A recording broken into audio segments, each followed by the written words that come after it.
بسم اللہ الرحمن الرحیم۔ بسم اللہ الرحمن الرحیم نحمدہ و نصلی علی رسولہ الکریم اما بعد۔ الاحسان اکیڈمی اسلامی عقائد کورس حصہ دوم صفحہ نمبر 7۔ چوتھا عنوان ہے وحی کی اقسام۔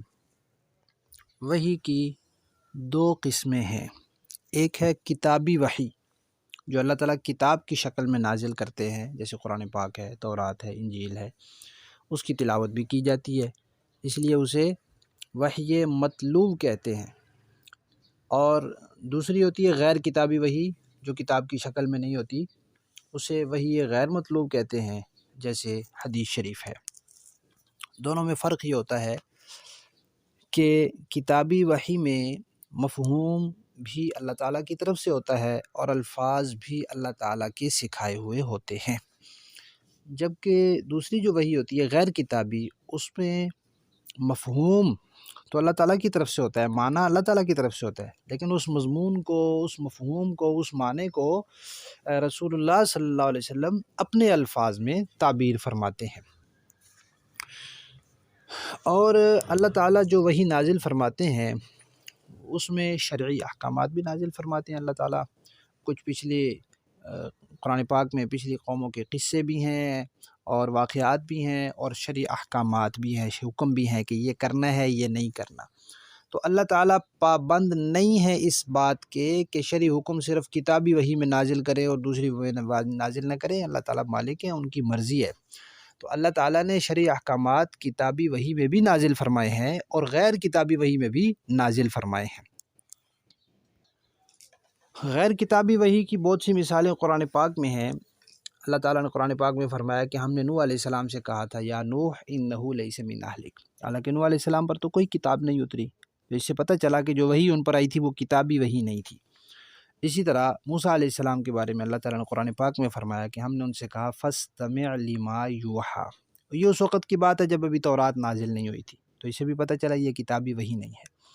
اور خود نبی کریم صلی اللہ علیہ وسلم کو بھی اللہ تعالیٰ نے فرمایا، قرآن پاک میں ہے فَلَمَّا نَبَّأَتْ بِهِ وَأَظْهَرَهُ اللَّهُ، اللہ نے حضور کو بتلا دیا۔ اب کہاں بتلایا وہ بات قرآن پاک میں نہیں ہے جس کے بارے میں یہاں کہا گیا۔ اور دوسری بات جو ہم نے کیا کہ اللہ تعالیٰ شرعی احکامات کتابی وحی میں بھی نازل فرماتے ہیں، اس میں تو بہت سی مثالیں ہیں قرآن پاک میں، اور غیر کتابی وحی میں یعنی حدیث میں بھی اللہ تعالیٰ شرعی احکامات نازل فرماتے ہیں، اس کی قرآن پاک میں مثالیں موجود ہیں۔ اللہ تعالیٰ نے فرمایا کہ بیت المقدس سے رخ اپنا بیت اللہ کی طرف کر لے۔ اب بیت المقدس کی طرف جو رخ کرنے کا حکم تھا وہ قرآن میں نہیں ہے، وہ ظاہر بات ہے اللہ نے وہی حدیث کے ذریعے نازل فرمایا تھا۔ اسی طرح حضرت ابراہیم علیہ السلام کو اللہ تعالیٰ نے بیٹے کی قربانی کا حکم فرمایا تو وہ ان کو خواب میں فرمایا اللہ تعالیٰ نے، اب وہ بھی کوئی کتابی وحی نہیں تھی۔ اسی طرح قرآن پاک میں اللہ تعالیٰ فرماتے ہیں، سورہ حشر میں ہے کہ مسلمانوں نے جو بنو نذیر کے درخت کاٹے ہیں یہ اللہ کے حکم سے کاٹے ہیں۔ اب اللہ کا وہ حکم کہاں ہے؟ وہ قرآن میں نہیں ہے، اس سے پتہ چلا حدیث میں ہے۔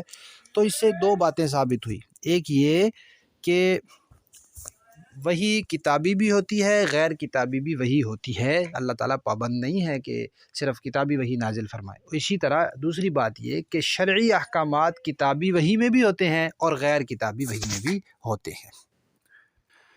اور وحی جو ہے شرعی احکامات کی، چاہے کتابی ہو چاہے غیر کتابی ہو، یہ نبوت کے ساتھ خاص ہے۔ ایسی وحی نبی پر ہی نازل ہوتی ہے، نبی کے علاوہ کسی امام پر، کسی ولی پر، کسی اور انسان پر نازل نہیں ہوتی۔